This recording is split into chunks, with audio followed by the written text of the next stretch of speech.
apertada, as contas públicas também, como todos nós sabemos, estão apertadas. De forma imediata, tem algum impacto esta ação? Bom, é assim, se nós estivermos a olhar uma perspectiva financeira, se estivermos a pensar na liquidez e o facto de nós termos contas apertadas, há perguntas ainda a fazer que nós percebemos que o governo pudesse esclarecer melhor. Porque estamos num cenário em que nós todos temos estado a dizer que o governo está com as contas apertadas.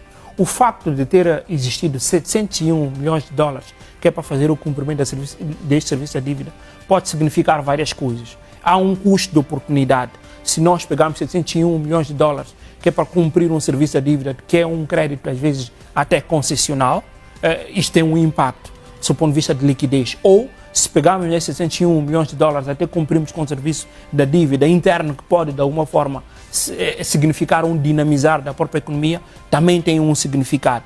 Se nós pegarmos esses 701 milhões de dólares, que é para também cumprir com algumas obrigações contratuais, mesmo que seja o pagamento de salários, mas nós temos estado a defender que todo aquilo que é a linha de pensamento de investimento público não deve ser para o cumprimento de despesas relativas ao salário. Do ponto de vista de concretização, quer seja do ideal de independência econômica, então a decisão é acertada do ponto de vista de se libertar de um parceiro que tem estado a impor condições que têm altos custos sociais. Agora, se está em risco, podemos dizer que a curto prazo percebemos que houve uma saída de recursos que de alguma forma, e nós não sabemos se esses recursos já lá se encontravam nas contas do Estado, ou se são receitas extraordinárias, ou se houve um endividamento, ou se houve uma troca do devedor, porque podem existir países que tenham tomado a decisão de fazer a compra da dívida do Estado, que é para poder liquidar, e nós trocamos aqui de parceiro que financia as contas do Estado, que é com condições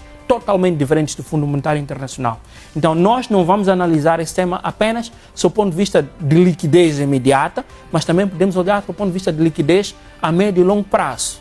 A médio e longo prazo, estamos a dizer que o Fundo Monetário, esta dívida que tínhamos com o Fundo Monetário Internacional, é um crédito concessional.